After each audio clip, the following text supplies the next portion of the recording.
Let's start. My name is Mohsen Anwar Chaudhary. Basically, by profession, I am a business graduate or done MBA from IB Karachi in year 2000. Around 24-year experience of supply chain. Previous experience में मेरे पास जो है वो Novartis Pharma. नहीं तो available नहीं है। वकास नहीं से बात करना है. Number two Waqas here. So after Novartis, I served for P&G, Procter & Gamble. Then after P&G, I served for Fatah Fertilizer.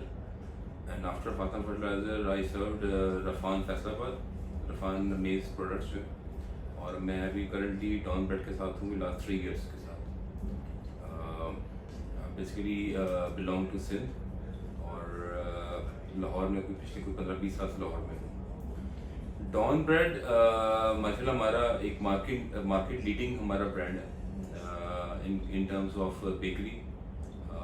हमारी ब्रेड के अंदर अगर मैं ब्रेड की बात करूँ तो we have almost 94% market share. अगर मैं बर्गर्स की बात करूँ तो we have almost 88-87% market share. और अगर मैं दूसरी प्रोडक्ट्स की बात करूँ तो almost we are lying between 70 and 75% market share हमारे पास है. डॉन ब्रेड बेसिकली एक फैमिली बिजनेस है और इसके 3 मेजर पार्ट हैं. 3 आपस में कजन्स थे जो कि एक कराची में है, एक लाहौर में है, एक इस्लामाबाद में है. तीनों आपस में कजन्स हैं और तीनों में थोड़ी फैमिली कॉन्फ्लिक्ट हैं कुछ. उसकी वजह से जो कराची वाली हैं लोग वो कराची और बलूचिस्तान को देखते हैं. हम लोग यहाँ बैठ के पंजाब और केपी को देखते हैं और इस्लामाबाद वाले जो हैं वो इस्लामाबाद और कुछ टेरिटरी वो करते हैं. तो ये आपस में कोई फैमिली कॉन्फ्लिक्ट है, इसकी वजह से हमने टेरिटरी डिफाइन की हुई है हमने. अभी आप जहाँ बैठी हैं या बैठे हैं आप लोग जो हैं वो डॉन ब्रेड का सेटअप है हमारे. बेसिकली जब ये फ्री हो जाए तो वो नेम शॉप मेरे पास भेज दें, वो आ गई फॉर्म फिल करवा. ठीक है. अभी जिस सेटअप में बैठे हैं आप ये डॉन ब्रेड का सेटअप है हमारे. बेसिकली 3 बिजनेस है हमारे. हमारा जो मेजर सेटअप है, जो मेजर पोर्शन है हमारे बिजनेस का, जो अराउंड 60% बिजनेस है हमारा, डेट इज डॉन ब्रेड. और 30% बल्कि आप 25% कह लें तो it's a bread and beyond. और कोई 15% हमारा बिजनेस जो है वो डॉन फ्रोजन फूड के साथ है. तो वे हमारे 3 वेंचर्स हैं. दूसरा हमारा जो एक हमारा ब्रांड है डो स्टोरी के नाम से. आपने मार्केट में देखा होगा प्रोडक्ट पड़ी हुई डो स्टोरी के नाम से. ये आपने देखा होगा, ये डो स्टोरी के नाम से आपने प्रोडक्ट देखी होगी. फ्रोजन प्रोडक्ट्स पड़ी होती है हमारी. और अब तो बिस्किट्स भी हैं. और बेसिकली एक्चुअल ये ब्रांड जो है ये फॉर एक्सपोर्ट के लिए हमने बनाया है. जितनी हमारी एक्सपोर्ट है, पराठा, समोसे, नगेट्स, हॉट शॉट्स, जितने भी फ्रोजन आइटम्स हैं वो इस नाम से हम बाहर जाते हैं. हम लोग माशाल्लाह कनाडा में जा रहे हैं, अमेरिका जा रहे हैं, हम लोग अफ्रीकन कंट्रीज़ में हम जो एक्सपोर्ट कर रहे हैं और कोई 17-18 कंट्रीज यहाँ पर हम एक्सपोर्ट करते हैं इस डो स्टोरी के नाम से. चौथा हमारा जो वेंचर है वो एबी मौरी है. एबी मौरी का नाम सुना होगा आपने अगर आप मार्केट में थोड़ा सा आपने नो किया हो. AB Mauri is basically raw material supplier. और रॉ मटेरियल के हिसाब से जितनी भी इम्पोर्टेड आइटम्स हैं वो इम्पोर्ट करते हैं. और जो भी हमारे कस्टमर्स हैं इंक्लूडिंग एबी मौरी हम भी कस्टमर हैं, डॉन ब्रेड भी कस्टमर है और ब्रेड एंड बियॉन्ड भी कस्टमर है. तो और भी लोग हमारे कस्टमर्स हैं जो कि शूज़ कंपनी है, डिफरेंट पेपर इंडस्ट्री है, वो भी हमसे माल लेती है. तो डिफरेंट किस्म का रॉ मटेरियल जी डिफरेंट किस्म का रॉ मटेरियल जितने भी इम्पोर्टेड रॉ मटेरियल है ना वो फिर हमें जो कस्टमर हमारा स्पेशली देता है हम उसको इम्पोर्ट करके देते हैं. तो that is from AB Mauri platform. तो ये हमारे कुछ 4-5 सेटअप्स हैं. अब अगर मैं आपको स्पेशली बता सकूं तो आपके जो क्वेश्चंस हैं वो बेसिकली टोटली बेकरी आइटम के ऊपर डिपेंड कर रहे हैं. जी सर. बेकरी हमने डॉन जो फूड है ना जिसमें सिर्फ बेकरी आइटम्स हैं उसी को टारगेट किया. अच्छा. बेसिकली डॉन फूड्स बेसिकली अब तो ये डॉन कॉर्पोरेशन बन चुकी है पूरी, एक डॉन ग्रुप बन चुका है जिसको हम फिदा हुसैन ग्रुप भी कहते हैं. जो डॉन का हमारा प्रोडक्शन सेटअप है 4-5 कंपनीज का. अब पहला सवाल आप कर रही हैं कि how does Dawn company manage inventory level. देखें हमारी जो प्रोडक्ट अगर आप बेकरी की बात करूं तो हमारी प्रोडक्ट जो है वो मेक टू ऑर्डर है. ठीक है जी. हम हमारी प्रोडक्ट की नेचर ऐसी है कि हम उसको वेयर हाउसिंग हम करते नहीं है. शेल्फ लाइफ बहुत कम है. हम वेयर हाउसिंग करना चाहते भी हैं तो हम नहीं कर पाते क्योंकि हमारी ब्रेड की लाइफ मैक्सिमम 4 डेज, बर्गर की लाइफ मैक्सिमम 3 डेज और कुछ प्रोडक्ट्स हैं हमारी जिनकी शेल्फ लाइफ 2 मंथ्स और 3 मंथ्स हैं, लेकिन उनकी शेल्फ वो हम इतना स्टोर करते नहीं हैं, क्योंकि एक तो हमें पीफी वाले बहुत तंग करते हैं, जो पंजाब फूड अथॉरिटी वाले बहुत तंग करते हैं, फिर कुछ उनके लिए बहुत ही ज़्यादा हमें एक्स्ट्रा ऑर्डनरी वेयरहाउसिंग चाहिए होती है, तो हम कोशिश करते हैं कि हमारी जो प्रोडक्ट बने वो मेक टू ऑर्डर बने। ठीक है। तो सर ये डिमांड तो फ्लक्चुएट कर सकती है। जी बिल्कुल तो करती जब है। डिमांड फ्लक्चुएट इंक्रीज और डिक्रीज आता है तो फिर आप इस जी तरह बिल्कुल करते हैं, product- बिल्कुल होती है, और मैं अभी इसमें आता हूँ, जिस आपका सवाल है बिल्कुल आता हूँ उसके ऊपर। बेसिकली हमारे बिजनेस के 4 सेगमेंट हैं। एक हमारा सेगमेंट है रिटेल बिजनेस, जो आपके घर हैं, जहाँ पे आपकी घर के करीब शॉप्स हैं आपकी, जी, हाँ। वो हम रिटेल इंडस्ट्री कहते हैं। हमारी ट्रांसपोर्ट जो हमारी जो लॉजिस्टिक्स है वो इतनी स्ट्रॉन्ग है कि हम हर रिटेलर पे खुद जाते हैं और वहाँ पे माल डिस्प्ले करवाते हैं और लिखवाते हैं। लॉजिस्टिक डॉन में खुद करता है जी किसी 100% third party से लॉजिस्टिक, नहीं। हाँ जी, और इसीलिए हम डॉन ब्रेड को ब्रेड कंपनी नहीं बोलते, हम लॉजिस्टिक कंपनी बोलते हैं। Okay. We have around 1100 vehicles और डेली बेस के ऊपर वो निकलती हैं मार्केट के अंदर, हर दुकान कवर करते हैं। दुकान में चाहे वो LNT हो, चाहे वो IMT हो, चाहे वो पान सिगरेट की शॉप हो, और चाहे वो किसी तरह का किराना स्टोर हो, मेडिकल स्टोर हो। मेडिकल स्टोर भी आजकल हम ब्रेड वगैरह रखवा रहे हैं, इवन की हर चीज़ हम कवरेज करते हैं। तो वो रिटेल इंडस्ट्री हमारी पूरी जो है, that is around 55% of our business, retail industry जो है। उसके बाद हमारा जो मेन सेगमेंट आता है वो आता है होरिका का। होरिका में अगर आपको है क्योंकि होरिका हम कहते हैं जिस तरह से आप अगर शाम को दोस्तों में निकलती हैं या फैमिली से निकलते हैं आप लोग, तो आप शॉर्मा खाते हैं, बर्गर्स खाते हैं। तो इस तरह के पॉइंट्स जो हैं, जैसा मेन मैं आपको बताऊं, रिजवान बर्गर है, लाहौर ब्रोस्ट है, यासिर ब्रोस्ट है, उसकी जो बंस वगैरह हम देते हैं उसको, तो ये सब होरिका में फॉल करते हैं। शॉर्मा पॉइंट्स हैं, बड़े बड़े शॉर्मा पॉइंट्स हैं, उनको हम सप्लाई करते हैं डेली बेस के ऊपर, डेली बेस फ्रेश माल जाता है उनको। तीसरा हमारा सेगमेंट जो होता है वो होता है हमारा QSRs, क्विक सर्विस रेस्टोरेंट्स हम कहते हैं, जो कि हमारे ग्लोबल कस्टमर्स भी हमारे, उसमें हमारे पास KFC हमारा मेन कस्टमर है, मैकडोनल्ड हमारा मेन कस्टमर है, Howdy's, Hardee's, Sufi, Burger King, Burger Lab, CP 5 star, Subway, OPTP, Tim Hortons अभी नया आया है, अभी नया क्रंचीज खुला है, वही हमारा कस्टमर है। ये सारे इसमें फॉल करते हैं QSRs के अंदर। और जो हमारा मेजर बड़ा कस्टमर है वो हमारा KFC है। पूरे पंजाब में और KPK में जितनी ब्रांचेस हैं उसको हम डेली सप्लाई करते हैं। और इस टाइम अगर आप KFC पेशावर में बैठ के आप अगर जिंगर बर्गर खा रही होंगी तो वो आज का बना हुआ बर्गर होगा जो कल वहाँ पे फ्रेश पड़ा हुआ होगा। तो इतनी फास्ट लॉजिस्टिक है हमारी। तो ये बेसिकली हमारे 3 सेगमेंट हैं जो मेन हम कवर कर रहे होते हैं अपनी बिजनेस के अंदर। Same with the platform of bread and beyond and same with the platform of Dawn bread. Bread and beyond बनाने का हमारा ये मकसद था कि जिन टेरिटरीज में हम जाते नहीं हैं, जहाँ हमारी मुश्किलात है जाने में, जैसे से डॉन ब्रेड के साथ हम जा सकते हैं सिर्फ झेलम तक। झेलम के आगे हम जाते हैं ब्रेड एंड बियॉन्ड के नाम से। हम वो डॉन ब्रेड के नाम से नहीं जा सकते क्योंकि वो आपको लगता है कि फैमिली क्लैश है आपस में, तो वो हम ब्रेड एंड बियॉन्ड के नाम से आगे जाते हैं। और ब्रेड एंड बियॉन्ड पे जो हमने लाहौर में और जो यहाँ पे हमने जो उसको पोर्ट्रेट किया है वो ये किया कि bread and beyond is our premium product. उसकी ब्रेड भी कोई 10 रुपये महंगी है, डॉन ब्रेड की ब्रेड जो है 225 की है, उसकी ब्रेड जो है 235 की है। तो हमने उसका प्रीमियम ब्रांड हमने लॉन्च किया है इसको, ब्रेड एंड बियॉन्ड को।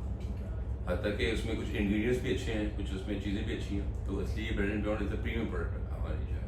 लेकिन असल मकसद जो ब्रेड एंड बियॉन्ड बनाने का मकसद वो ये था कि हम ऐसी टेरिटरीज में हम जा सकें जहाँ पे हम डॉन ब्रेड के नाम से नहीं जा सकते, क्योंकि हम इस्लामाबाद में नहीं जा सकते डॉन ब्रेड के नाम से, क्योंकि डॉन ब्रेड में ऑलरेडी वहाँ पे फैक्ट्री है और वो जो उनके कजन्स हैं वो फिर वो कहते हैं ये टेरिटरी हमारी, यहाँ पे आप सेल नहीं कर सकते। तो हम वहाँ पे इस्लामाबाद में जाते हैं या पेशावर में जाते हैं या एक्टाबाद जाते हैं, मर्दान जाते हैं, तो हम ब्रेड एंड बियॉन्ड के नाम से जाते हैं। सवाद जाते हैं, मैंगोरा जाते हैं, मालूम जबा जाते हैं, तो हम वहाँ ब्रेड एंड बियॉन्ड के नाम से जाते हैं। सर उन कंपनीज के भी कोई इस तरह के वेंचर्स हैं? हाँ, वो कंपनीज भी आती हैं हमारे पास, वो जो उनके भाई हैं, जो उनके कजन्स हैं वो भी आते हैं, वो हार्वेस्ट के नाम से आते हैं यहाँ पे। वो भी आजकल वो लाहौर में पेनिट्रेट कर रहे हैं, लाहौर में किसी और नाम से आ रहे हैं। लेकिन हमारी माशाल्लाह जो क्वालिटी अगर बात करते हैं तो तीनों जो फैक्ट्रियाँ हैं, तीनों में से हमारी फैक्ट्री है उसकी क्वालिटी बहुत ही आला है उन दोनों के मुकाबले। तो उतना मार्केट में पेनिट्रेट कर तो रहे हैं, लेकिन पेनिट्रेट कर पा नहीं रहे, क्योंकि हमारे कस्टमर्स को जो हम डिस्काउंट ऑफर किए हुए हैं, जो क्वालिटी हम ऑफर कर रहे हैं उनको, तो वो क्वालिटी वो शायद नहीं दे पा रहे हैं। यानी उनकी मार्केटिंग या सेलिंग स्ट्रेटेजी है और जो उनकी प्रोडक्शन स्ट्रेटेजी है उसके बारे में कुछ नहीं कह सकता मैं। दूसरा जो इन्वेंट्री लेवल की बात करती है तो इन्वेंट्री लेवल हमारे पास बहुत माइनर होते हैं, बहुत माइनर होते हैं। हम तो हमारे जो स्ट्रेटजी है वो है मेक टू ऑर्डर है। डेली हमें डिमांड मिलती है फ्रॉम ऑल चैनल्स, चाहे वो रिटेल हो, चाहे वो हरिका हो, चाहे वो हमारे QSRs हो, ग्लोबल कस्टमर्स हो, हमें डेली डिमांड मिलती है। हम डेली चीज़ बनाते हैं और डेली उनको डिलीवर करते हैं। तो इन्वेंट्री लेवल तो बहुत ही नॉमिनल से होते हैं अराउंड की। अगर मैं आपसे कहूँ कि डेली 10 रुपये का बिजनेस है तो कोई 9:30 और 9:45 तक तो हम वो माल बेच देते हैं। बाकी कोई हार्डली कोई 2% 3% का माल हम स्टोर करते हैं। तो वो उसमें इन्वेंट्री लेवल का हमारा मसला ही नहीं है। तो प्रिंटेक्स से आप लाइफो करते हैं पाइप? हम करते हैं फीफो, आपके इसमें नहीं है टर्म, इसमें फीफो FEFO हम फॉलो करते हैं।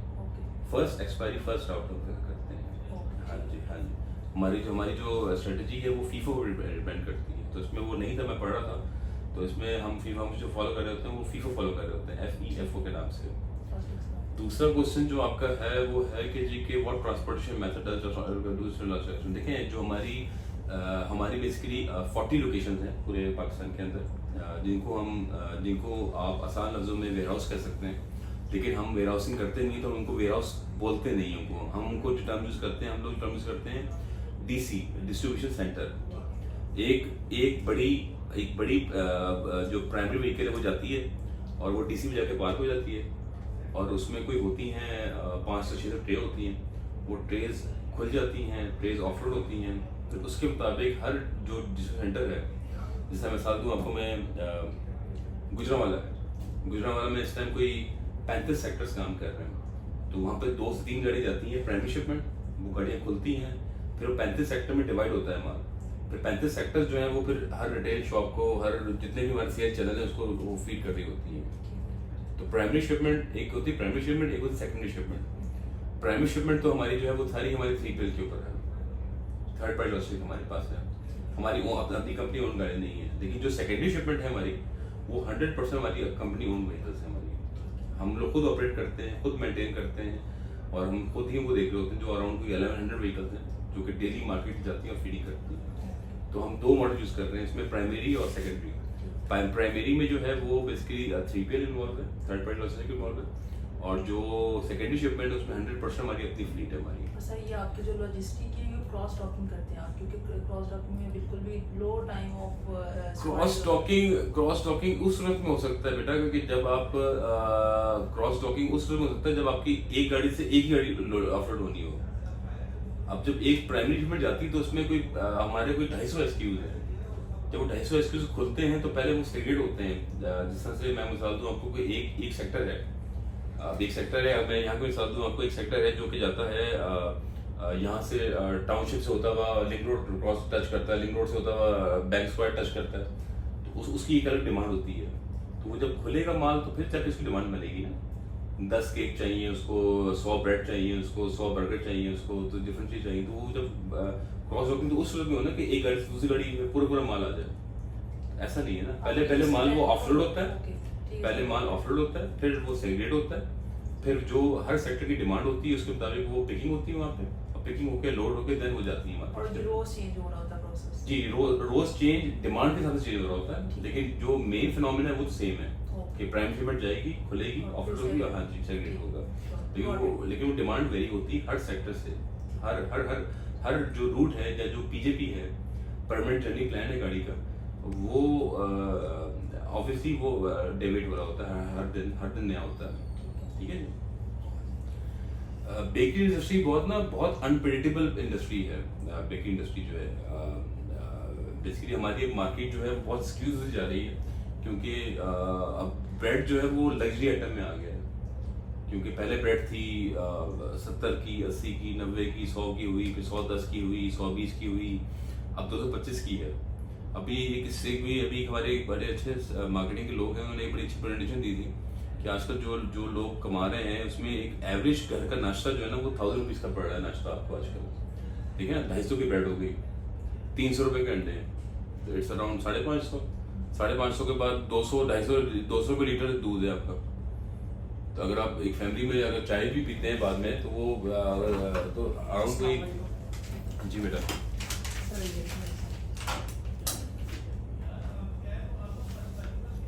चलो वो 1000 रुपीज़ का नाश्ता हम लोग कैलकुलेट करते हैं, तो अब ये 1000 रुपीज़ का नाश्ता कोई फैमिली करती है अगर, तो लग्जरी में आ गया ना, एक लग्जरी आइटम हो गया ना हमारा भाड़ जो ब्रेड लग्जरी आइटम हो गया। वरना तो अगर आप 1 किलो आटा लें और 1 किलो आटे में अगर 1 किलो आटा जो 60 रुपये का या 70 रुपीज़ का आटा है, तो उसमें से कोई 4 से 5 या पराठे बन सकते हैं या 4 से 5 रोटी बन सकती है, तो वो 4 से 5 लोग खा सकते हैं। लेकिन हमारी ब्रेड जो है वो इतनी महंगी हो गई है कि हमारी मार्केट स्क्यूज होती जा रही है। लेकिन अल्लाह का शुक्र है कि जो ब्रेड खाने वाले लोग हैं वो ब्रेड ही खाते हैं, वो पराठा या जो है रोटी नहीं खाते, तो वो मार्केट है अभी तो चलती है। बस जो जब स्कूल बंद होते हैं या स्कूल खुलते हैं तो वो बड़ा इफेक्ट करता है हमारी डिमांड के ऊपर।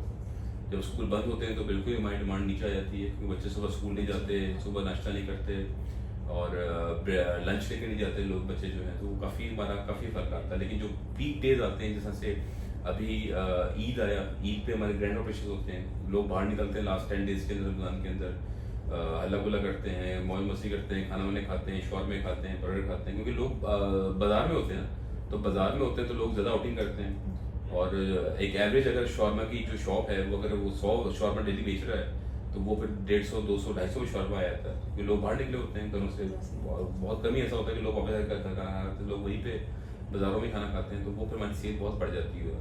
जैसे 14 अगस्त आता है, 23 मार्च आता है, तो लोग बाहर निकलते हैं, छुट्टी आती है, जैसे 1 मई आ रही है, तो आज जो शाम को आज जो मार्केट जा रही है, हमारी जो प्रोडक्ट जा रही है वो थोड़ी एक्स्ट्रा डिमांड जा रही है, क्योंकि जो हरिका के जो कॉर्नर पॉइंट्स होते हैं वो फिर एक्स्ट्रा माल मांगते हैं उससे। तो हमारा टोटल जो माल हमारा है वो मेक टू ऑर्डर है, कि डेली शॉर्मा की डिमांड आती है, डेली बर्गर्स की डिमांड आती है, डेली बगरखानी केक्स वगैरह डेली डिमांड हमारे आती है, डेली हम मैनेज कर रहे होते हैं उसको डेली बेस के ऊपर। तो लॉजिक आपको बता दी मैंने, forecast demand of product services. बिल्कुल हमारे पास जो हमारी सेल्स टीम है हमारी, हमें एक वीकली फोरकास्ट देती है, कि जैसा मैंने आपको बताया कि बहुत ही अनप्रेडिक्टेबल मार्केट होती है।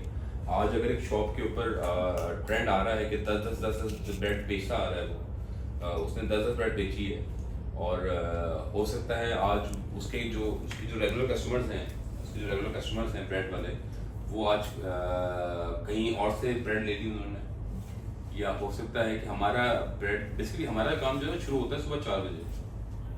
तो सुबह क्योंकि हम तो बेचते हैं बेसिकली, हम तो जो हमारा बिजनेस है वो नाश्ते का बिजनेस है, नाश्ता बेच रहे होते हैं हम लोग। तो हमारी गाड़ी कभी कभार होता है कि लेट हो जाती है, तो पनीर वाले पहले पहुंच जाते हैं, मैरीगोल्ड वाले पहले पहुंच जाते हैं। तो जो हमारे तो ये कि ऑन स्पॉट वो सेलिंग है, तो हो सकता है पनीर वाला पहले माल लग जाए, कि सुबह जब दुकानदार आता है। हाँ जी, कस्टमर स्विचिंग कॉस्ट पड़ती है।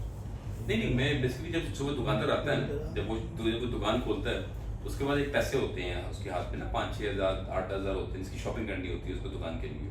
रिटेल जो है अब वो ये होता है कि जो पहले पहुंच जाए वो शेल्फ भर देता है अपना, ठीक है। रिटेलर को कोई वो नहीं है, बनी बिके या डॉन बिके या मैरीगोल्ड बिके, तो कस्टमर तो डिमांड कर सकते हैं। हाँ बिल्कुल, हमारे जो ब्रांड लॉयल कस्टमर्स हैं वो मांगते हैं, और वो फिर हमारे पास कंप्लेंट भी आती है रिटर्न के लिए, मेरे को डॉन वगैरह ऐसी डॉन नहीं थी, मेरे को डर्टी वाली डेट पहुंची है, तो काफ़ी ज़्यादा इससे कंप्लेंट डेली बेसिस पे होती है। कुछ हमारे सेल्समैन रास्ते में नाश्ता करने बैठ जाते हैं, डेली पहुंचते, लेकिन जो हमारा कस्टमर है उसमें से जो हमारा कस्टमर है अराउंड 30-35% कस्टमर वो वेट करता है डॉन का। कुछ लोग बहुत ब्रांड लॉयल होते हैं इस मामले में। दूसरा मैं आपको बता था कि जो आपका पॉइंट था, जी बिल्कुल, सेल वाले हमें फोरकास्ट देते हैं, वीकली वैसे फोरकास्ट देते हैं, और वो फिर हम यूज़ करते हैं अपनी MRP के लिए, मटेरियल रिसोर्स प्लानिंग के लिए हम इस्तेमाल करते हैं, कि इस वीक में जो हमारी फोरकास्ट आई है, लेट्स सी वो कोई आई है 10 लाख ब्रेड की, 10 लाख बर्गर की, तो हम जो पीछे मटेरियल हम जो इनबाउंड के अंदर जो हमारा प्रोक्योरमेंट हो रही होती है रॉ मटेरियल की, उसकी हम प्लानिंग कर रहे होते हैं कि हमें 10 लाख ब्रेड बनाने के लिए पूरे हफ्ते में कितना मटेरियल चाहिए, कितना मैदा चाहिए, हमें कितनी चीनी चाहिए, हमें कितनी चीज़ चाहिए, तो वो हमें हेल्प फॉरवर्ड कर रही होती है उस सिलसिले में। दूसरा जो हमारे पास फोरकास्ट के केस में डायरेक्ट डेली डिमांड भी आ रही होती है, तो उसको भी हम देख रहे होते हैं कि जो आपने फोरकास्ट दी है, तो उसमें डेली डिमांड का जो हमारी DPA है, डिमांड प्लानिंग एक्यूरेसी जो हमारी है, वो हमारी बेसिकली हम फॉर्म को एब्जॉर्ब कर रहे होते हैं कि 15% पे 15% प्लस माइनस हम देख रहे होते हैं कि जी अगर आपने फोरकास्ट में 100 ब्रेड मांगी है, तो हम 85 और 115 तक सपोर्ट करेंगे हम सेल को। जो आपका सवाल था ना कि आप किस तरह मैनेज करते हैं डेली डिमांड को, तो हमारी लिस्ट में हम 15% का मार्जिन रखते हैं कि आपकी डिमांड आपकी फोरकास्ट से 100 आपने 100 मांगी है, तो 85 हो सकती है या 115 हो सकती है। कहीं फॉल कर सकती है, ठीक है। हम जब प्रोडक्शन कर रहे होते हैं तो हम 115 को ज़हन में रखते हैं, ठीक है। अगर 100 डिमांड आएगी तो आप 115 करते हैं। हाँ जी। हम लोग जो प्रोडक्शन प्लान करते हैं ना वो हम 115 कर रहे होते हैं हम ठीक है। लोग, तो वो फिर उसी में खेल रहे होते हैं वो। अगर डिमांड कम आ जाती है तो हम फिर सेलरों को रिक्वेस्ट करते हैं कि ये बन गया माल को उठाओ, ठीक है जी। और अगर डिमांड ज़्यादा आ जाती है तो हम महसूस कर लेते हैं भाई कि हमने तो 115 बनाई थी, अब आपने 125 मांग दी, उसमें कहाँ से दूँगा। तो वो आप दोबारा से उसके लिए प्रोसेस नहीं करते प्रोडक्शन? प्रोसेस का टाइम है ना। देखिए एक ब्रेड जो बनती है ना उसका एक पूरा, अभी आप प्लांट पे जाएंगे तो आप पूरा देखिएगा कि वो 3 से 4 घंटे का प्रोसेस है। पहले सारा माल आएगा, फिर वो आटा गूंदा जाएगा, लेकिन वो तो मिक्सर है सारे बहुत बड़े लेवल के ऊपर, नीचे आप प्लांट जाएंगे तो देखेंगे तो वो पूरा प्रोसेस है, पूरे 3 घंटे का मिक्सिंग प्रोसेस है। फिर उसको थोड़ा सा डो जो बनती है उसको पहले थोड़ा बहुत फ्रीज करते हैं, फिर फ्रीज के बाद फिर प्रोसेस में जाती है, तो it's a 4 and 5 hour process ना। फिर ओवन में जाती है प्रोडक्ट, ओवन के बाद फिर वो पैक होती है। तो ऐसा नहीं है कि आपने अभी कहा जी कोई 100 ब्रेड चाहिए तो 100 ब्रेड अभी तैयार करते हैं, तो 100 ब्रेड चाहिए तो you have to wait for 5 to 6 hours. हाँ जी। तो वो फोरकास्ट बिल्कुल हमारे पास होती है, वीकली फोरकास्ट, और वीकली फोरकास्ट के पास डेली डिमांड भी आ रही होती है हमारे पास, और उसका जो डिफरेंस है वो हम लोग 15% पे हमने लॉक किया हुआ है कि 15% तक हम आपको सपोर्ट करेंगे आपको। और अगर जिस तरह आप बता रहे हैं कि 125 तक चली जाती है, फिर इसके लिए अगर रॉ मटेरियल आपको कम पड़ जाए तो उसके लिए आप कोई बफर रखते हैं? रॉ मटेरियल तो हमने प्लान किया होता है ना पहले ही, ठीक है। ठीक है ना। अगर आपकी हमने तो अगर देखें वो फिर हम अगले दिन से हम उठा लेते हैं ना, फिर हम ठीक है। देखिए ना, आपने पूरी वीक की प्लानिंग की हुई है ना आपने। अगर डे 2 पे एब्नॉर्मल डिमांड आई है तो डे 3 का रॉ मटेरियल तो पड़ा होगा ना आपके पास। तो फिर वो डे 3 का फिर नेक्स्ट डे पे आएगा। हाँ, फिर वो डे 3 का आप जब हमारी जो प्रोक्योरमेंट टीम उसको पता लगता है कि डे 3 का माल पहले कंज्यूम हो गया है, तो फिर और ऑर्डरिंग कर देती है फिर वो। हाँ जी, वो तो एक फ्लो चल रहा है ना, ठीक है, प्रोसेस है वो फ्लो चल रहा है ना। जो हमारे अगर आप बात करती हैं स्टोर्स की बात करती हैं, जो रॉ मटेरियल स्टोर्स हैं, तो उनके पास भी एक वो चेक लगा हुआ है ना कि एक प्रोडक्ट है मैदा है, उसकी इन्वेंट्री अगर 6 दिन पे चल रही है तो अगर वो 4 दिन पे आती है तो ऑटोमेटिकली उसकी पीआर क्रेडिट हो जाती है ना। ठीक है जी। और वो ऑटो पे, उसको हम कहते हैं शेल्फ आइटम्स। जी। उनके शेल्फ होते हैं या उनकी एक लेवल आइटम्स होते हैं कि एक इन्वेंट्री लेवल होते हैं, जो कि एक रॉ मटेरियल के किसी खास इन्वेंट्री लेवल पे आके जब हिट करेगा तो ऑटोमेटिकली जो हमारा सॉफ्टवेयर है वो उसको बीप करेगा जी कि ये इसका ऑर्डर प्लेस करें इसका। कौन सा सॉफ्टवेयर यूज कर? हम लोग यूज कर रहे हैं SAP S/4HANA यूज कर रहे हैं हम लोग। हाँ जी। तो ऑटोमेटिकली वो बीप करेगा, जो हमारी स्टोर टीम होगी हमारा लेवल आइटम पे जब वो डाउन आता है तो ऑटोमेटिकली वो बीप होता है, और जो हमारा जो स्टोर के लोग हैं, जो हमारे प्रोग्रामर लोग हैं, ऑलरेडी ऑर्डर प्लेस कर रहे होते हैं रॉ मटेरियल की, यानी मैदा कम हो गया, चीनी कम हो गई, और चीज़ें पैकिंग मटेरियल कम हो गया, तो वो सारे लेवल आइटम में चल रहे होते हैं सारे। तो just we have forecast and demand, और उसमें आपको बताया किस तरह से हम मीट कर रहे होते हैं उसको। चौथा आपका सवाल है, are there strategies to place optimise Dawn company supply chain? बिल्कुल ऑप्टिमाइज हम कर रहे होते हैं चीज़ों को, जिस तरह से हम लोग जो हमारी जो मेजर कॉस्ट है इस टाइम वो हमारी सप्लाई कॉस्ट है, जो कि वहाँ शॉप पे जाते हैं, उसमें हम फिर कुछ जो राउट्स हम चेंज कर रहे होते हैं, कुछ हमने PGP उनकी जर्नी प्लान हमने चेंज किए हैं, उसमें हमने ऑप्टिमाइज किया है। कुछ हम लोग जिस तरह से अभी मैं आपको मिसाल दूँ कि हम लोग जा रहे हैं सोलर पे जा रहे हैं, तो इस तरह से कोई इलेक्ट्रिसिटी कॉस्ट पे हम ऑप्टिमाइज कर रहे हैं। तो ये तो इट्स अ रनिंग प्रोसेस, और जो आपकी जो कंटिन्यूस इंप्रूवमेंट का प्रोसेस है, CI प्रोसेस जो है, वो तो हमारे पास पूरी टीम है, वो हमारे काम करती रहती है, इसके ऊपर ऑप्टिमाइज होती रहती है इसके अंदर। लेकिन जो एक प्रोसेस है उसको हम ऑप्टिमाइज नहीं कर सकते क्योंकि हमारी क्वालिटी पे डिस्टर्ब होती है इसके अंदर। What are the main challenges Dawn company face supply chain management? Basically जो हमारे जो मेन चैलेंजेस है वो एक मार्केट के ऊपर डिपेंड करती है। जो मेन चैलेंज हमें आता है मार्केट का अप एंड डाउन होता है। जिस तरह से मैं मिसाल दूँ, अभी KFC और मैकडोनल्ड जो है, जिस तरह से अभी फलस्तीन का चला हुआ है, इसमें पूरी तरह हिट हुए हैं दोनों ये। मैकडोनल्ड तो बहुत ही फारिग हो गया। आई डोंट नो कि मैकडोनल्ड कैसे सर्वाइव कर रहे हैं, क्योंकि मैकडोनल्ड लूज अराउंड 72% बिजनेस। तो मैकडोनल्ड को तो बिल्कुल बैकआउट किया लोगों ने। KFC फिर भी सो हाउ चल रहा है, और उससे KFC ने हमें टिप दिया है, वो दिया है, कुछ 32% टिप दिया है हमें। जो ऑलरेडी हमसे 100 बर्गर लेते थे उनसे वो डेली के, तो अब वो ले रहे हैं कि 60-65 बर्गर ले रहे हैं।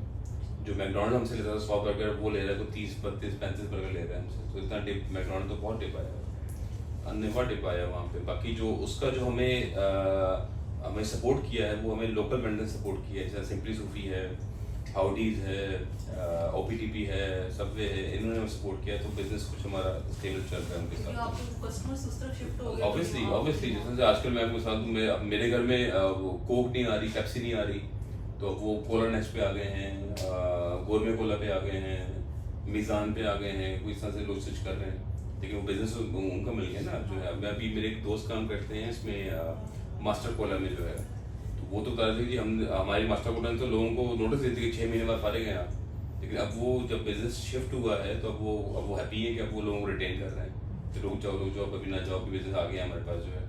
तो इस तरह से जो लोकल कंपनीज है, अच्छी बात है, लोकल कंपनी ग्रो होनी चाहिए। तो काफ़ी ज़्यादा मैकडोनल्ड ने और KFC ने जो इस तरह के हमें चैलेंज बहुत आते हैं सप्लाई चेन के अंदर, क्योंकि हमने रॉ मटेरियल परचेज किया होता है, लॉन्ग टर्म हमने बिडिंग की होती है, लॉन्ग टर्म हमने 7 साल का मैदा बुक किया हुआ है, हमने 2 साल का मैदा बुक किया हुआ है, साल की चीनी बुक की हुई है हमने, तो वो में बड़ा डेंट आता है उसके ऊपर जब हम नहीं उठाते वेंडर से। ठीक है, वेंडर से हमने लेट्स सी हमने अगर महीने की हमने डील की हुई है, 5000 टन की, 6000 टन की डील की हुई है हमने, तो अगर वो नहीं उठा सके तो पैसे तो हमें दे रहे हैं उसके, तो माल तो हमें उठाना है हमें किसी भी हो, क्योंकि हमारे रेट्स लॉक हैं, हमारा पीरियड लॉक है, तो फिर हम कोशिश करते हैं कि फिर हम और चैनल को हम पुश करें कि यार आप माल बेचो फिर। तो इस तरह से हमारा चल रहा होता है। ये हमारे चैलेंजेस हैं, क्योंकि मार्केट के ऊपर हमारे मेन चैलेंज आते हैं कि मार्केट की अप एंड डाउन में बहुत तंग करती है, जो चैलेंज हमारे पास हैं। How does travel company ensure timely delivery of product to customers? बिल्कुल हम लोग इंश्योर करते हैं अपनी प्रोडक्शन प्लानिंग के साथ कि हमारी प्रोडक्शन, क्योंकि हमारी मेक टू ऑर्डर है और हमारे लाइव किचन चल रहे हैं।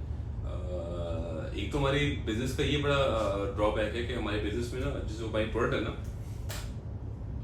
वो आज ही बननी है, आज ही बिकनी है और आज ही वापस भी आनी है मार्केट से, क्योंकि हम लोग जो मार्केट में माल एक्सपायर हो जाता है वो भी हम लिफ्ट कर रहे होते हैं ना वापस। तो हमारी प्रोडक्ट की नेचर ऐसी है कि जो कि हमें टाइम पे पहुंचना है मार्केट के अंदर, टाइम पे हमें अपने शेल्फ रेडी करने हैं, क्योंकि कस्टमर तो 80% कस्टमर ऐसा होता है ब्रेड का और शॉर्मा बर्गर जो घर के लिए यूज़ कर रहे होते हैं लोग, वो सुबह उठ के लोग लेके आते हैं जाके। बहुत कम ऐसा होता है कि लोग शाम को परचेज कर लें या सुबह कर लें। तो ये 2-3 आइटम ऐसे हैं, जैसे ब्रेड हो गई, बर्गर हो गया, शॉर्मा हो गया, मिल्क हो गया। तो काफ़ी ट्रेंड 80% लोगों का ट्रेंड ये है कि वो सुबह के टाइम शॉपिंग करते हैं, सुबह उठ के। पहला काम ये होता है लोगों का कि दही लेके आना सुबह को।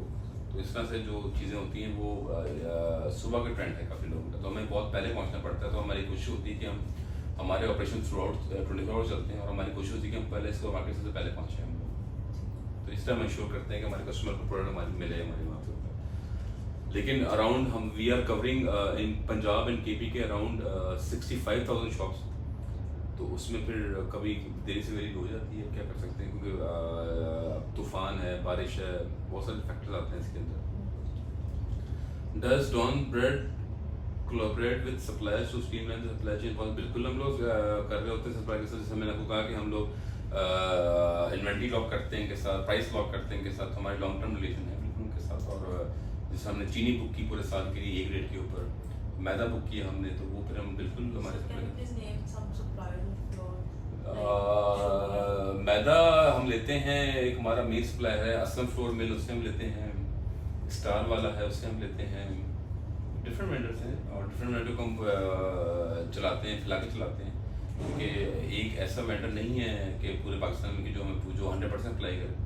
कभी उसके बाद सप्लाई कम हुई थी, क्योंकि आपको पता है वीट एक कमोडिटी है, गंदम जो है वो कमोडिटी है। कमोडिटी आपको पता है कि गवर्नमेंट प्ले करती है उसके अंदर, तो गवर्नमेंट अपने हिसाब से हमको माल देती है, अपने हिसाब से मैदा बनाते हैं ना वो लोग। तो हर फ्लोर मिल का एक कोटा है ना, तो वो फिर उनकी अपनी मुश्किल आता है। तो लेकिन हम लोग लॉक करते हैं चीज़ों को, और लॉन्ग टर्म में लॉक करते हैं। 6-6 महीने के हमारे ऑर्डर बुक होते हैं, 7 साल के ऑर्डर बुक होते हैं। तो उस तरह से हमारे सप्लाई के साथ रिलेशन होते हैं। बिल्कुल जो हमारी डिफरेंट डेली बेस के ऊपर सप्लाई से चल रही होती है, नेगोशिएशन चल रही होती है। How does technology contribute to supply chain management? बिल्कुल टेक्नोलॉजी हमारे पास इस टाइम बहुत ही ज़्यादा इन है। हम लोग डिफरेंट हमारी R&D बहुत ज़्यादा काम कर रही है। अभी आपने लास्ट टाइम जो पिछले साल जो फुटबॉल का वर्ल्ड कप हुआ था, उसमें आपने एक बर्गर खाया होगा मैकडोनल्ड का, it's like a soccer burger. Soccer बना हुआ था वो, फुटबॉल बना हुआ था वो आपने अगर ट्राई किया हो तो वो हमने बना के दिया था उनको, specially for football world cup के लिए। वो हमारी R&D कुछ काम करी होती है।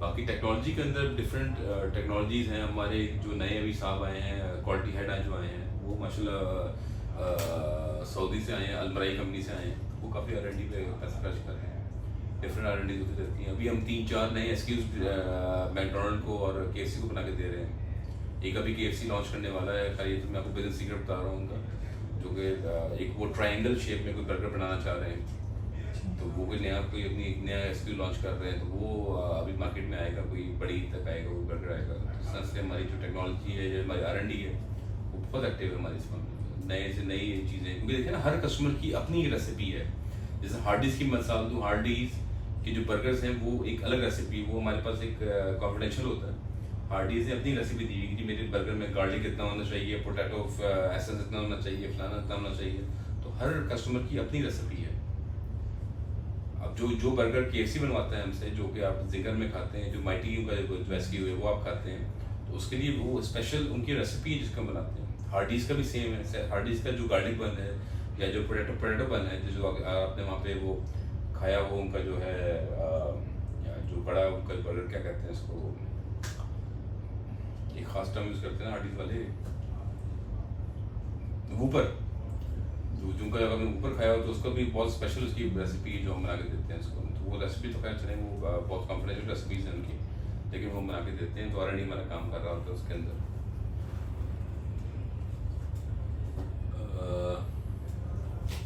Are there any ongoing initiatives aimed at improving on-road concerns? बिल्कुल ये इनिशिएटिव आपको बताया मैंने कि जो हमारे देखिए जो हमारे रिटेल और हरीका है ना वो तो बहुत टिपिकल मार्केट है ना बर्गर है तो बर्गर चल रहा है शवारमा है तो शवारमा चल रहा है अगर मैं फ्रोज़न की बात करूँ तो जो हमारा फ्रोज़न पराठा है उसमें हमने बहुत ज़्यादा चीज़ें लेके आए हैं हम लोग उसमें आलू पराठा लेके आए हैं उसमें कीमे वाला पराठा लेके आए हैं क्योंकि मार्केट मांग रही थी मार्केट डिमांड कर रही थी तो उस तरह से हमने इसमें काफ़ी इनोवेशन किए हैं और काफ़ी चीज़ें हमने इसमें ऐड की मैं आपको बता दी KFC के लिए नया बर्गर बना रहे हैं तो उसके ऊपर काम चल रहा है कुछ हमारे पास जो हार्डी से लोग आए होते अभी दुबई से उन्होंने कुछ नई रेसिपी दी है उस पर काम चल रहा है तो डिफरेंट ये डिशेज चलते रहते हैं साथ साथ हमारे जो हमारे लोकल कस्टमर्स खासतौर पर उनके साथ जो है बाकी जो टिपिकल मार्केट है वो टिपिकल मार्केट है ना वो तो जो हमारे टिपिकल बर्गर्स हैं कि जो हमारा एक मेन जो बर्गर है वो QP है QP हम कहते हैं क्वार्टर पाउंडर जो होता है जो क्वार्टर पाउंडर हमारा होता है वो आपको मार्केट में मिलेगा आपको क्वार्टर पाउंडर हमारा KFC भी लेता है मार्केट में भी चलता है हमारा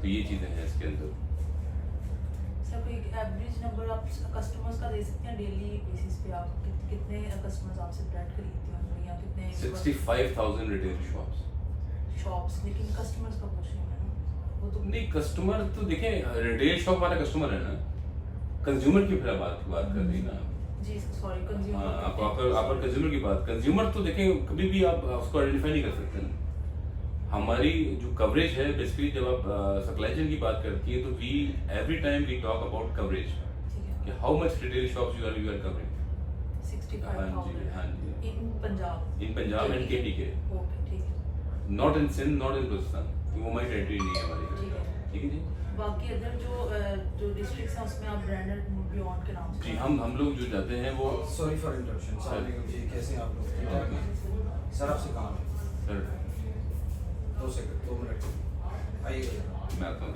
माजरत शायद सिर्फ 10 मिनट के लिए सप्लाई चेन के अंदर कुछ KPIs चल रही होती हैं we have around 15 to 20 KPIs starting from procurement then raw material storage then demand planning then आपका डिस्पैचेस और देन आपकी primary shipment dispatches then secondary shipment dispatches जो है इसमें KPIs में मेन जो आपको बता दूँ सबसे पहले जो हमारे KPIs हैं वो हमारे पास सेफ्टी के safety is our main course KPI हमें हर प्रोसेस के अंदर सेफ्टी को हम रखते हैं हमारे जो एम्प्लॉइज़ हैं जो हमारे इक्विपमेंट्स हैं हमारी मशीनरीज हैं हमारे जितना स्टॉक है उसकी सेफ्टी हमारी पहली जिम्मेदारी है कि सेफ्टी हम लेके चल रहे होते हैं हम लोग सेफ्टी के अंदर हम लोग ISO 45,000 ISO 45,001 ISO 9000 ये तीनों हम फॉलो कर रहे होते हैं अपनी सेफ्टी के अंदर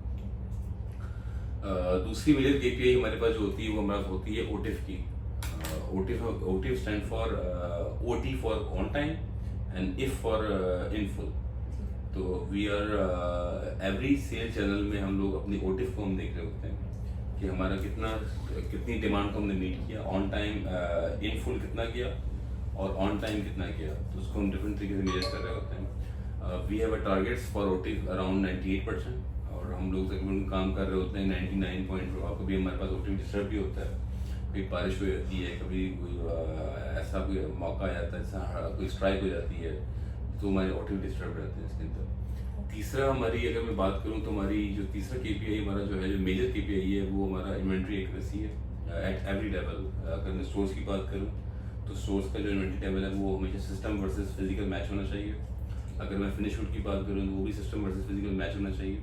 तो एट ईच लेवल हमारी जो इन्वेंट्री एक्यूरेसी लेवल है, जिसको हम IRA भी कहते हैं, वो हमारे पास 100% हम उसको मेजर कर रहे होते हैं। चौथा जो हमारा मेजर KPI है वो हमारा है जो हमारे ऑडिट्स होते हैं, जो हमारे ऑडिट्स हैं उनकी जो कंप्लाइंस है वो हमें करनी पड़ती है। जो हमारे, जैसे मैं मिसाल दूं आपको, मैकडोनल्ड का जो ऑडिट होता है, एक मैकडोनल्ड का एक थर्ड पार्टी वेंडर है यम के नाम से, उसका ऑडिट बहुत मुश्किल होता है। अगर वो ऑडिट पास करते हैं तो मैकडोनल्ड के हम सप्लायर बन सकते हैं, जो कि हर साल होता है। तो उस साल के जो हमारे ऑडिट कंप्लाइंसेस होते हैं वो हमें करने पड़ते हैं। जो हमारी मेजर KPI है, वो जो मर्जी कहते हैं जी कि नहीं ये शीशा जो है, ये शीशा लोहे का होना चाहिए, तो we have to change this door to from glass to लोहा, इस तरह के ऑडिट्स भी होते हैं। तो वो कहते हैं ये खतरनाक है इस प्रोडक्ट के लिए, तो we have to follow all compliances. और हमारे जो कस्टमर्स का ऑडिट होते हैं, हमारे इंटरनल ऑडिट्स भी हैं, हमारे एक्सटर्नल ऑडिट्स भी हैं। तो हमारी चौथी मेजर KPI वो है। सर आपने ऑडिट की बात किया, तो हम अक्सर बुकिश चीज़ों में पढ़ते हैं कि जो ऑडिट्स होते हैं इनमें विंडो ड्रेसिंग बहुत ज़्यादा होती है। विंडो ड्रेसिंग किसको बोलती हैं आप? विंडो ड्रेसिंग मतलब कि अपने हिसाब से चीज़ों को बिल्कुल ठीक कर देना, लाइक उसको ठीक दिखाने के लिए थोड़ा कैसे कर सकती हैं बताएं मुझे? अगर सिस्टम आपको दिखा रहा है कि आपके पास 100 यूनिट होना चाहिए प्रोडक्ट के, उसकी विंडो ड्रेसिंग क्या करेंगी आप? मैं अब जो ऑडिटर है उसको मैं 100 यूनिट दिखाऊंगा ना अपने पास, तो उसमें विंडो ड्रेसिंग क्या होती है? ये बुकिश लैंग्वेज ऐसी कोई बात नहीं। ऑडिट्स होते हैं और बहुत टिपिकल ऑडिट्स होते हैं। उसमें सेफ्टी ऑडिट भी होते हैं, उसमें जो आपकी वर्किंग एनवायरनमेंट है इसके ऑडिट्स भी हैं, फिर स्टॉक्स के ऑडिट्स हैं। अब वर्किंग एनवायरनमेंट जो है वो आपके सामने है। अब working environment neat and clean होना चाहिए, इसमें आप क्या विंडो ड्रेसिंग करेंगे आप? और वो सरप्राइज ऑडिट्स होते हैं, वो यानी प्लान ऑडिट्स नहीं होते। किसी ने भी कोई बंदा अभी भी नीचे फोन आ जाएगा जी कि PF वाले आ गए हैं, पंजाब अथॉरिटी वाले आ गए हैं। वो तो वैसे ही आजकल जो गवर्नमेंट एजेंसीज हैं वो तो सिर्फ पैसे मांगती हैं। वो ये चीज़ मैंने पकड़ लिया, आपको दें जी 5 लाख रुपए दे दी। तो हमें तो 24 आवर हमें प्रिपेयर रहना पड़ता है हम लोगों के लिए, क्योंकि हमारी मेजर पॉलिसी ये है कि हम लोग कभी ब्राइब नहीं देते हैं। हम लोग 15, 20 लाख, 30 लाख, 50 लाख खर्चा कर लेंगे, हम लोग ब्राइब नहीं देंगे हम लोग, ठीक है। अगर कोई वो लगा के जाते हैं, NC जो होती है, नॉन कंप्लाइंस लगा के जाती हैं, तो हम उसको पूरा करने का टाइम हमें होता है। एक अगर PFA का अगर छापा लगता है आज और वो कहता है जी नहीं ये चीज़ आपकी नहीं है स्टैंडर्ड के ऊपर, तो वो हमें टाइम देती है 15-20 दिन का।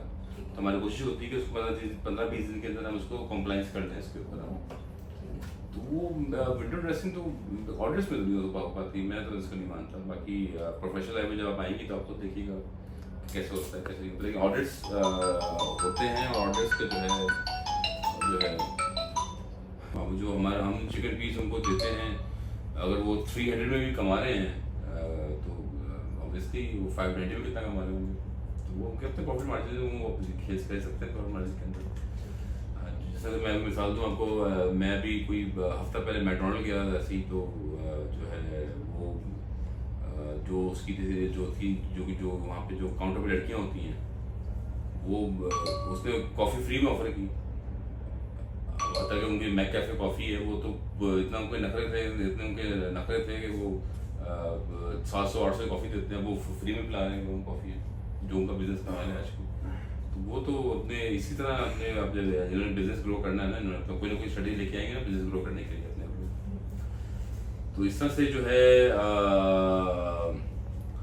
है हमारा फुल फिट जो बड़े ऑर्डर्स हैं वो हमें पहले इन्फॉर्म हो जाते हैं, तो उसकी प्रिपरेशन कर लेते हैं हम लोग उसकी। लेकिन लीड टाइम हमारा 24 आवर्स का है, कि वंस द ऑर्डर कम्स तो हमारी जो टॉम है, TOM जो है टोटल ऑर्डर मैनेजमेंट जो है, वो हमारी 24 आवर्स के ऊपर चल रही होती है।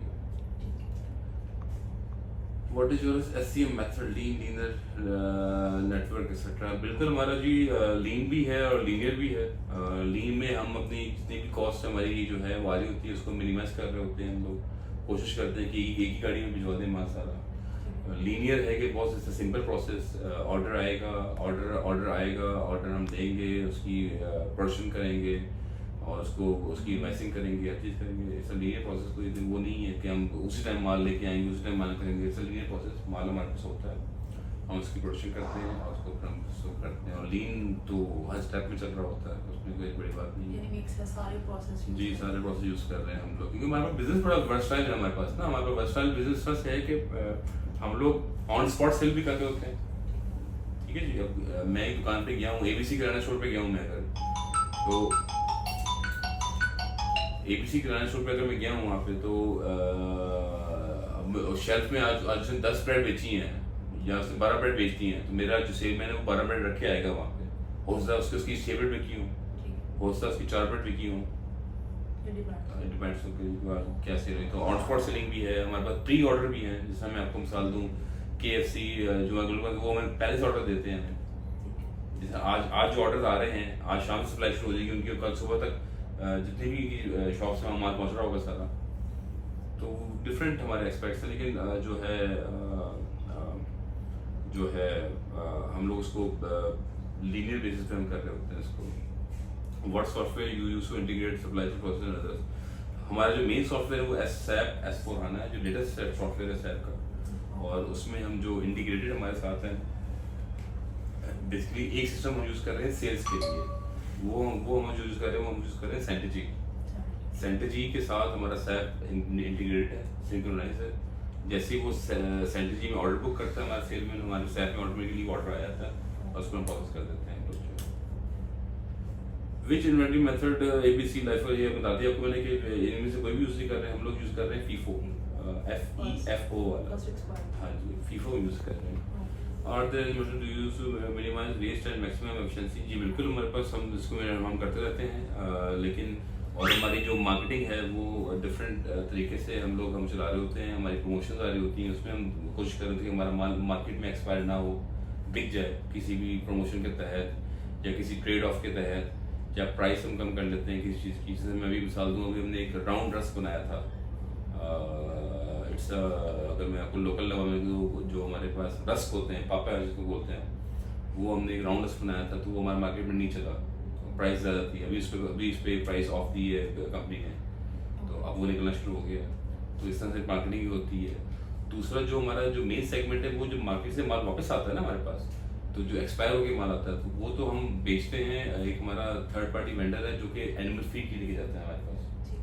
एनिमल फीड के लिए जो हमारे ब्रेड एक्सपायर हो जाती है मार्केट में, जैसा अगर ब्रेड पे लिखा हुआ है बेस्ट बिफोर 1 मई, आज 30 अप्रैल है ना, तो जो ब्रेड कल एक्सपायर हो रही होगी वो आज हम लिफ्ट करेंगे मार्केट से, आज हम उठा लेंगे मार्केट से। हाँ, क्योंकि एज पर PFA स्टैंडर्ड्स आज रात 12 बजे वो ब्रेड एक्सपायर हो जाएगी, तो हम उसको आज ही उठा रहे होते हैं। तो PFA ने हमें कहा है कि अगर बेस्ट बिफोर आप 1 लगा रहे हैं तो आज 30 अप्रैल का वो उठा नहीं सारी ब्रेड मार्केट से, तो आज हम ब्रेड उठा लेते हैं। जब ब्रेड हमारे पास आ रही होती है वापस, तो फिर हम उसको क्रश करते हैं, और क्रश करके फिर हम वेंडर को दे देते हैं। वेंडर जो है वो हमारा वो एनुअल फीड के लिए इस्तेमाल करता है उसको। तो उसके लिए आप चार्ज करते हैं? जी, हम उसको बेचते हैं माल में। हाँ जी, ऑलमोस्ट कोई हम 60% कॉस्ट रिकवर कर देते हैं इसमें। ठीक है, लेकिन हाँ लॉस कर देते हैं। अच्छा, अभी इसमें उसको भी कम करने के लिए, उससे भी अच्छा यूटिलाइज करने के लिए भी हम कोई पंजाब यूनिवर्सिटी का कोई है R&D डिपार्टमेंट, उससे हम टच में हैं आजकल, उनको हम सैंपल्स भिजवा रहे हैं। तो वो कोई इसके ऊपर एक्सपेरिमेंट और रिसर्च कर रहे हैं कि इसको हम और किस तरह से दोबारा रीयूज़ कर सकें या कैन कर सकें। लेकिन अभी फिलहाल हम जो वेस्ट हमारी है, जो कि हमारी मार्केट वेस्ट है, उसको हम बेचते हैं फॉर एनुअल फी। और जो हमारी प्रोडक्शन वेस्टेज है, जो हमारी सेल वेस्टेज, उसमें हम जो है अपनी कोशिश करने के लिए कुछ ट्रेड ऑफ लेके आते हैं, कोई मार्केटिंग कंपनीज लेके आती हैं, लेके आते हैं उसको काम करने के लिए, ताकि मार्केट में माल कम से कम एक्सपायर हो और वो निकल जाए शेल्फ से, कि वापस ना आए माल जो है। Once the consumer pick the bread, अब वापस नहीं करते हैं लोग, ना ही हमारा रिटेल वापस करते हैं। अदर वजह से कोई उसमें फंगस बिफोर एक्सपायरी ना आ गई हो, वो हम वापस बेच देते हैं। काफ़ी ज़्यादा ऐसा होता है कि आप ब्रेड लेके आती हैं घर पे और एक्सपायरी होती है उसकी 4 अभी 2 दिन पड़े होते हैं, लेकिन उसमें फंगस आ जाती है, तो वो हम वापस दे देते हैं कंज्यूमर से। रिटेल को हमने कहा है कि वापस दे दें पीछे, तो रिटेल से हम दोबारा उसको लिफ्ट कर लेते हैं। तो ये बेसिकली हमारे पास आते हैं चीज़ें हमारा जो है। कुछ अभी जैसे मैं मिसाल दूँ आपको, मौसम रैपिडली चेंज हुआ, एकदम से गर्मी आई, फिर सर्दी आ गई दोबारा से, तो जो गर्मी जब आती है तो हमारी प्रोडक्ट की लाइफ बहुत कम हो जाती है। ये तो ट्रैवल करती है ना, यहाँ से अगर मैं पेशावर भेज रहा हूँ स्टॉक तो it's around 10 to 12 hour journey. तो यहाँ से ऐसी माल जाता है वहाँ पे, तो पेशावर जाता है तो माल जो है वो maximum lead time to fulfil an average order it's around 24 hour. हमारा लीड टाइम जो है हमें 24 आवर्स में हर ऑर्डर पूरा करना है हमने। आज जो ऑर्डर आया है जी, जितना मर्जी बड़ा ऑर्डर हो, जितना मर्जी बड़ा ऑर्डर हो जी, ओकेजनली भी ऑर्डर्स फ्लक्चुएट कर सकते हैं। नहीं वो हमारी एक ऑलरेडी एक देखिए सेंस चेक तो है ना। अब एक हमारी डेली आप हमारी एक बर्गर की बात करूँ, अगर बर्गर में 70-80 SKU है हमारे बर्गर्स के, सिर्फ बर्गर्स की बात करूँ तो we have a capacity around 9 lakh burger हम लोग डेली बनाते हैं। 9 लाख बर्गर हम डेली बना सकते हैं, जो हमारी हमारी कैपेसिटी है। अब उसके अंदर जो है हम लोग डेली को बना रहे होते हैं कि 5.5-6 लाख में डिमांड आ रही होती है। तो वी हैव कैपेसिटी, और अगर बड़े से बड़ा ऑर्डर भी आ जाए तो हम उसको मीट कर लेते हैं, उसको कैपेसिटी बढ़ा के जो है उसमें कोई बड़ी बात नहीं होती। लेकिन जो बड़े से बड़ा ऑर्डर जो आता है ना, जैसे मैं सवाल दूँ मैकडोनल्ड का आ गया या हार्डीज का आ गया या KFC का आ गया, तो वो हमें कोई 48 आवर में इन्फॉर्म करते हैं। जैसे मैं अभी मिसाल कल की बात है, कोई ये जो एक KFC का एक वो है डील है, चिकन चिप्स की डील है, जिसमें 2 पीस फ्राइड चिकन होते हैं और एक डिनर रोल होता है और एक कुछ फ्राइज होते हैं इसके अंदर, दो पीस चिकन होती है इसके अंदर। तो वो कोई 590 का है, तब वो प्रमोशन में कोई 300 का लेके आ रहे हैं, तो वो एक्सपेक्ट करने की सेल बढ़ेगी। तो हमारा जो उसमें जो चीज़ है वो एक तो चिकन पीस है हमारा, जो कि हम नॉन फ्रोजन फूड भी देते हैं, और एक हमारा जो डिनर रोल जो है, फ्राइज हमारे नहीं है उसके अंदर, फ्राइज तो वहाँ से वो फौजी वाले से ले रहे हैं। तो जो डिनर रोल है और जो चिकन पीस है उन्होंने हमें ऑलरेडी बता दिया कि ये इसकी हम जब प्रमोशन लेके आ रहे हैं तो सेल बढ़ेगी। तो हमने पहले से इसकी प्लानिंग कर ली कि जी हमने कुछ माल के लिए अलग से स्टोर कर लिया है, कुछ हमने अपने जो टेक्सेस दिए। अच्छा मौजी मिस्की का आई थी कैसी से क्लाइंट को मेरे पास भेजे, तो बॉस ने कहा हम लोग अपनी शेल्फ लाइफ हम लोग कम कर देते हैं गर्मी में ना, जो हमारी क्वालिटी है। जिस तरह से अभी हम ब्रेड पे हम जा रहे थे मार्केट में 1+6 के ऊपर, यानी कि 1 दिन प्रोडक्शन का और 6 दिन मार्केट के, 6 दिन मार्केट के। अब हम जा रहे हैं 1+5 के ऊपर, 1 दिन प्रोडक्शन का और 5 दिन मार्केट के, क्योंकि फंगस अब जल्दी लगेगी ना, गर्मी हो जाएगी, ह्यूमिड हो जाएगा, गर्मी हो जाएगी, तो हमारी जो प्रोडक्ट है जिसमें हम डालते हैं ग्लूटेन डालते हैं, चीज़ और डालते हैं, तो वो फिर वो फंगस पकड़ती है रास्ते में। और फिर जब ट्रैवलों की जाती हैं तो वो फिर ब्रेड एक तो गर्मी में बंद गाड़ी में जा रही होती हैं, तो उसकी लाइफ और शॉर्ट हो जाती है गर्मियों में ह्यूमिड में। खासतौर पर ये जुलाई अगस्त तो हमारे लिए हॉरेबल मंथ्स होते हैं, जो बिल्कुल ही ह्यूमिड हो रहा होता है मौसम, और AC के बगैर तो सुकून ही नहीं आ रहा होता, ना पंखे में, और ना जो टिपिकली पंजाब का हफ्स जो है, जब ये चावल पकता है और जब ये पानी खड़ा होता है चावल की फसल में, तो टिपिकली हफ्स होता है लाहौर के अंदर या पंजाब के अंदर। तो वो हमारे लिए हॉरेबल मंथ्स होते हैं हमारे लिए, हमारी प्रोडक्ट बिल्कुल ही इसमें बहुत ज़्यादा हमारी क्वालिटी कंप्लेंट्स आ रही होती हैं। फिर सर नेचर ऑफ प्रोडक्ट जो है वो आएगी, बिल्कुल आएंगी। तो ये चीज़ें हैं। तो almost all the your questionnaire मैंने कोशिश की कवर करूँ उसको। इसके अलावा कोई आपके जहन में सवाल है तो बताएं मुझे रिगार्डिंग ओवरऑल। अगर डॉन बेड सेट की बात करते हैं, क्योंकि I have experience of PNG as well, fertiliser industry का एक्सपीरियंस भी है, और किसी फर्टिलाइजर के वाले से देखना चाहती हूँ तो वो मुश्किल यू हैव टाइम, अगर टाइम है आपके पास तो। सर आपका तो इतना ज़्यादा एक्सपीरियंस है, तो स्टूडेंट है अभी। इसके अलावा कोई आपके जहन में कोई सवाल, कोई क्वेरी आपके जहन में हो सकता है? बाकी तो आपने